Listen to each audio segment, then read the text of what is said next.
शहर की आपाधापी से दूर उस छोटे से गांव की पगडंडी पर धूल फांदता राजन जब अपने पुरखों की हवेली के सामने आ खड़ा हुआ तो एक अजीब सी खामोशी ने उसे घेर लिया। हवेली जो कभी रौनक से गुलजार रहती थी अब एक विशालकाय टूटी हुई कविता सी खड़ी थी जिसकी हर पंक्ति में उपेक्षा और विस्मृति का दर्द छलक रहा था। उसकी दीवारें उखड़ी हुई, कहीं कहाँ दरकती हुई, जैसे किसी पुराने घाव का निशान हो। अंदर कदम रखते ही हवा में घुली सीलन और पुराने लकड़ी की गंध ने उसे घेरा। दशकों की धूल ने हर चीज पर अपनी परत चढ़ा रखी थी, जैसे समय ने यहां अपनी चाल धीमी कर दी हो।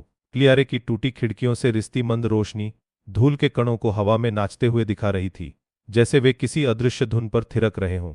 राजन ने अपनी उंगलियों से हवा में तैरते धूल के एक बादल को छुआ। एक अजीब सी उदासी, एक अनकहा बोझ उसके दिल पर आ बैठा। वह जानता था कि वह यहां सिर्फ जमीन के कागजात निपटाने नहीं आया था, बल्कि उन अनसुलझे सवालों के जवाब तलाशने आया था जो सालों से उसके जहन में एक दर्द बनकर मंडरा रहे थे। अंधेरा घिरने लगा था। राजन ने अपनी टॉर्च जलाई, जिसकी पीली रोशनी गलियारों में नाचती हुई आगे बढ़ रही थी। हर परछाई उसे किसी जानी पहचानी आकृति का भ्रम दे रही थी। वह अपने अतीत के उस खंडित टुकड़े को जोड़ना चाहता था, उस दर्दनाक याद को समझना चाहता था जो उसकी छोटी बहन मालती के खो जाने से जुड़ी थी। उसने एक कमरा खोला जो शायद कभी मेहमानों के लिए हुआ करता था। दीवार पर एक पुरानी तस्वीर लटकी थी, एक खुशहाल परिवार जिसमें एक छोटी सी बच्ची मालती अपनी मासूम मुस्कान बिखेर रही थी। उस मुस्कान में एक अजीब सी चमक थी, जैसे वह किसी अनजाने रहस्य को समेटे हो। उस तस्वीर को देखते हुए राजन को एक हल्की सी भीगी हुई सी खुशबू महसूस हुई, चमेली की। मालती को चमेली बहुत पसंद थी। उसने अपने सिर को झटका, यह सोचकर कि यह उसकी कल्पना का भ्रम है। गांव से इतनी दूर इस वीरान हवेली में चमेली कहां से आएगी। रात गहरी हुई तो हवेली की खामोशी और भी भयावह लगने लगी। हर हल्की सी हवा की सरसराहट, हर पुराने लकड़ी की चरमराहट उसे किसी अनजाने खतरे का संकेत दे रही थी। वह अपनी पुरानी चारपाई पर लेटा छत को ताकता रहा, जहां मकड़ी के जाले चांदनी में किसी अदृश्य नक्शे की तरह फैले हुए थे। फिर उसे सुनाई दी एक मंद फुसफुसाती आवाज। पहले तो उसे लगा कि यह हवा का धोखा है, लेकिन फिर आवाज साफ हुई। छोटी बच्ची के रोने की आवाज दूर से आती हुई, जैसे हवेली के किसी गहरे कोने से निकल रही हो। राजन की रीढ़ में सिहरन दौड़ गई। अगली सुबह उसने खुद को समझाया कि यह सब उसकी थकावट और अतीत की यादों का नतीजा है। वह हवेली के पिछले हिस्से में गया, जहां मालती का कमरा हुआ करता था। दरवाजा जो दशकों से बंद था आज थोड़ा सा खुला हुआ था। अंदर से एक अजीब सी ठंडक आ रही थी। राजन ने हिम्मत जुटाई और दरवाजा धकेला। अंदर का कमरा भी धूल और जालों से भरा था, लेकिन एक कोने में जमीन पर एक छोटी सी पुरानी गुड़िया पड़ी थी। वही गुड़िया जिससे मालती खेला करती थी। राजन को यकीन था कि उसने पिछली बार जब यह हवेली देखी थी तो यह कमरा पूरी तरह खाली था। उस गुड़िया को देखकर राजन का दिल तेजी से धड़कने लगा। मालती की हंसी, उसकी शरारतें, उसके बचपन के दिनों की यादें एक तेज धार की तरह उसके जहन में दौड़ गईं। उसने गुड़िया उठाने के लिए हाथ बढ़ाया, लेकिन फिर रुक गया। उसके मन में एक अजीब सा डर घर कर गया था। तभी उसे अपने पीछे किसी के होने का एहसास हुआ। एक ठंडी हवा का झोंका उसकी गर्दन से गुजरा। राजन पलटा। कोई नहीं था, सिर्फ खाली कमरा और उस गुड़िया की नीरव उपस्थिति। लेकिन उसे लगा जैसे कमरे की हर चीज उसे देख रही हो, उसका इंतजार कर रही हो। राजन हवेली से बाहर निकलकर गांव की तरफ बढ़ा।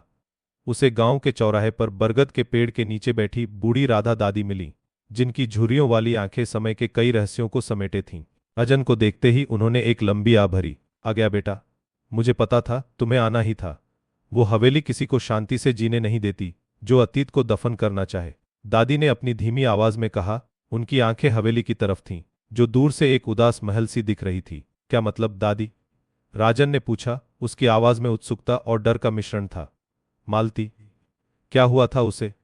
दादी ने एक पल के लिए अपनी आंखें बंद कर लीं, जैसे किसी पुराने घाव को कुरेद रही हों। वो हवेली बेटा सिर्फ पत्थरों का ढेर नहीं है, वो यादों की कब्र है। तेरी बहन की आत्मा वहीं भटकती है, अपनी मौत का सच बताने के लिए।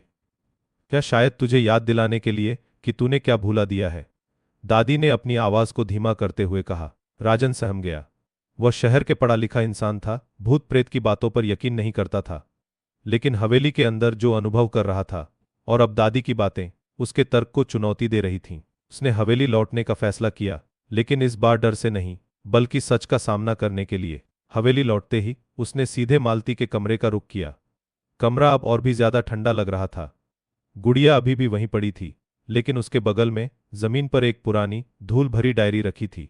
राजन का दिल जोर से धड़का। उसने डायरी उठाई। उसके पन्ने पीले पड़ चुके थे, कुछ जगह स्याही फीकी पड़ गई थी। यह उसकी माँ की डायरी थी। राजन ने पन्ने पलटने शुरू किए।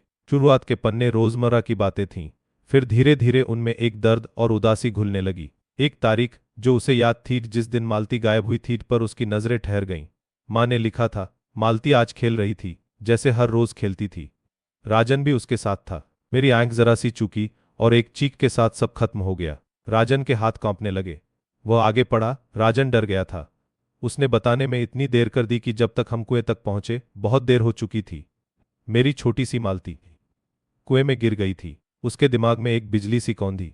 कुआं एक एक करके उसकी बचपन की यादें लौट आईं, खंडित, धुंधली, लेकिन अब स्पष्ट। मालती की हंसी, उसका कुएं के पास खेलना, और उसकी, राजन की छोटी सी उम्र का डर जिसने उसे सच बोलने से रोका था।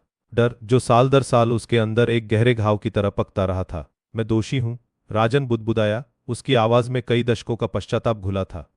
मैंने उसे बचाया नहीं, मैंने उसे अकेला छोड़ दिया। हवेली की दीवारें उसकी चीख को प्रतिध्वनित कर रही थीं।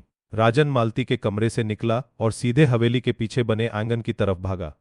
वहां एक पुराने पत्थर के पटरे से ढका हुआ कुआं था, जिसे बरसों पहले सुरक्षा के लिए बंद कर दिया गया था। ही वह जगह थी जहां उसकी छोटी बहन ने अपनी अंतिम सांस ली थी। उसने अपने कांपते हाथों से उस भारी पटरे को हटाने की कोशिश की।